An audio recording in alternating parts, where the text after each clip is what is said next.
안녕하십니까? 인생의 복잡한 문제들을 말씀으로 단칼에 해결해주는 김종근 목사의 쾌도 남마입니다.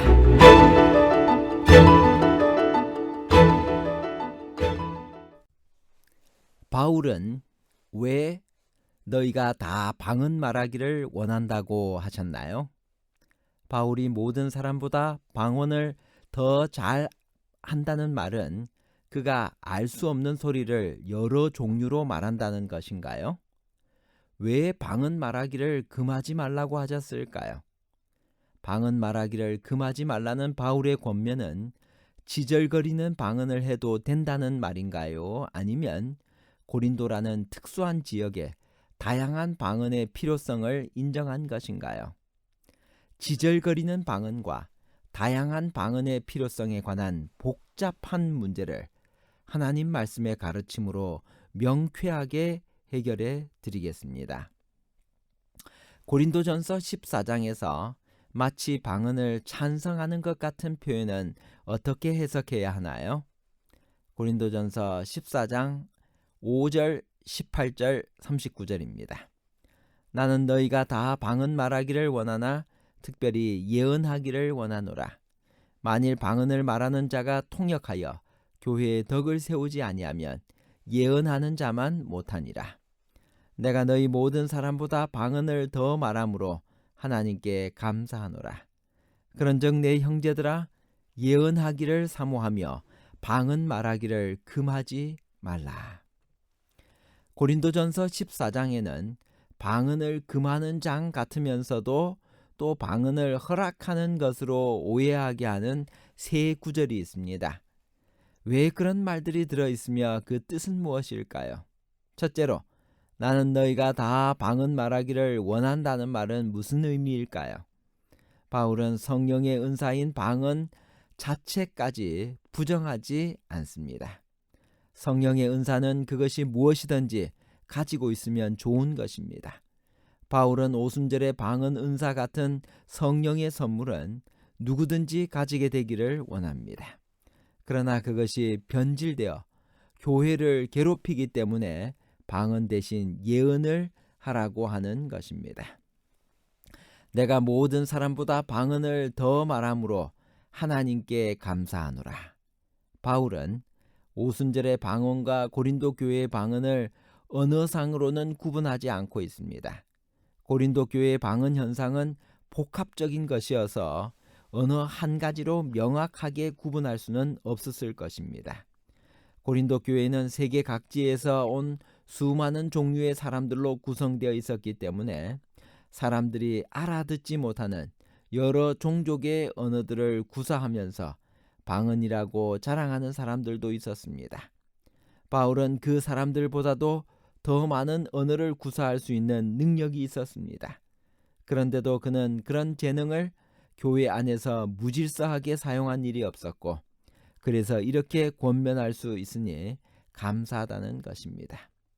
바울이 방언의 은사가 무엇인지 모르는 사람 같으면 방언의 무질서한 사용을 금하는 바울의 의도를 시기심이라고 오해하는 사람도 있었을 것이지만, 바울이 더 여러 종류의 방언을 말하기 때문에 자신 있게 권면할 수 있음을 감사한다는 것입니다. 지금까지 방언에 유익 없음을 설파한 바울이 마지막 순간에 예언하기를 사모하며 방언 말하기를 금하지 말라는 말은 왜 했을까요? 이 구절을 풀어보면 다음과 같은 말입니다. 그런즉 내 형제들아 예언하기를 사모하라. 그러나 방언 말하기도 금하지 말라. 이 말이 없었더라면 고린도전서 14장의 의도는 더 분명했을 것입니다. 즉 무질서한 방언을 금하는 것입니다. 그런데도 혼란을 일으키기 쉬운 이 말을 한 바울의 의도는 무엇이었을까요? 우선 바울은 성령의 은사로 오는 방언은 여전히 인정하고 있습니다. 그리고 고린도 교회 같은 다양한 사람들이 모이는 교회는 때때로 방언의 은사가 필요했을 것입니다. 바울은 그런 성령의 은사까지도 비난을 받을까 두려워했습니다.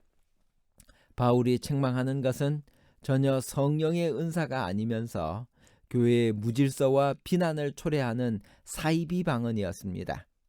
그러나 바울은 고린도 교회의 방언 현상을 직접 목도하지는 못했습니다. 단지 글로에의 집 사람들로부터 들은 것이 전부였습니다. 그러므로 바울은 이런 미묘한 문제는 직접 가서 보고 결정하기를 원했습니다. 방언 말하기를 금하지 말라는 것은 바울이 가서 두세 증인들의 말을 들어보고 하나하나 확정할 때까지 우선은 금하지 말고 있으라는 부탁으로 이해하는 것이 합리적입니다. 바울은 방언을 할 때 반드시 필요한 것은 무엇이라고 말했나요? 고린도전서 14장 27절. 만일 누가 방언으로 말하거든 두 사람이나 많아야 세 사람이 차례를 따라하고 한 사람이 통역할 것이요. 항구 도시인 고린도 교회는 여러 나라의 언어를 한 곳에서 구사함으로 혼란이 있었습니다. 다른 언어를 사용하는 사람들이 모여서 예배 드리는데 통역해주는 배려가 없었습니다. 고린도 교회는 통역이 없었기 때문에 방언을 해도 알아들을 수 없었습니다.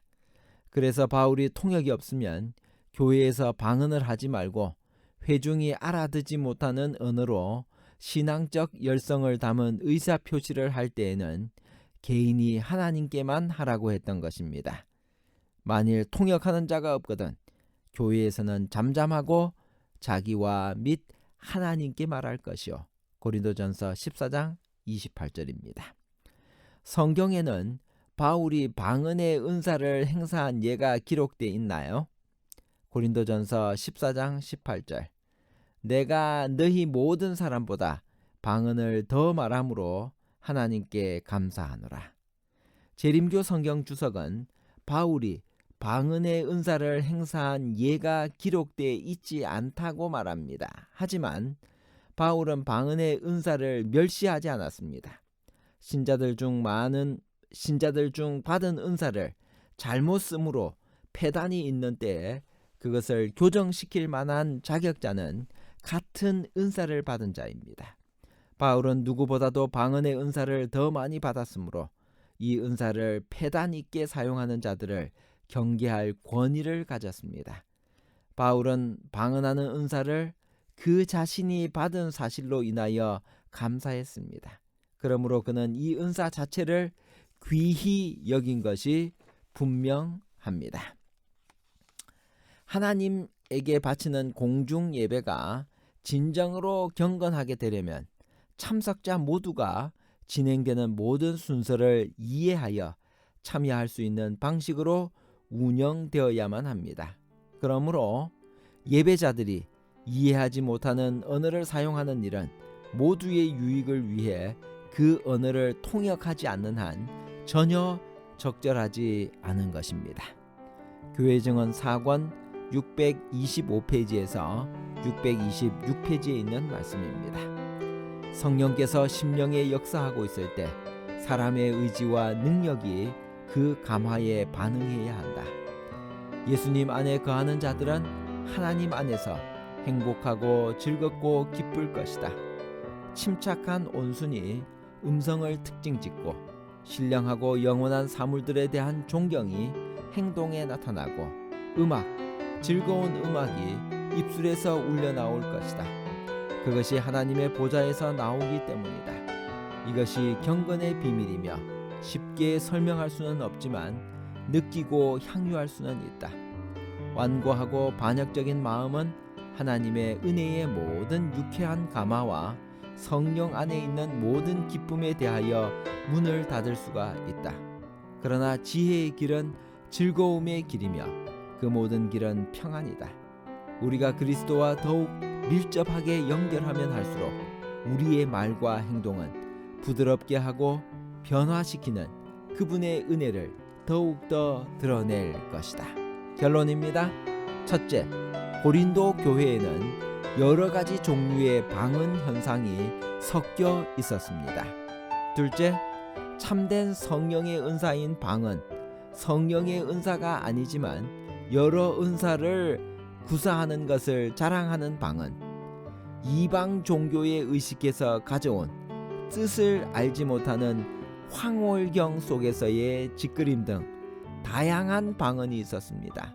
셋째, 바울은 무질서한 사이비 방언을 책망했지만 자기가 가서 직접 보고 판단할 때까지 모든 방언을 엄격히 금지하지 말라고 목회적인 부탁을 합니다.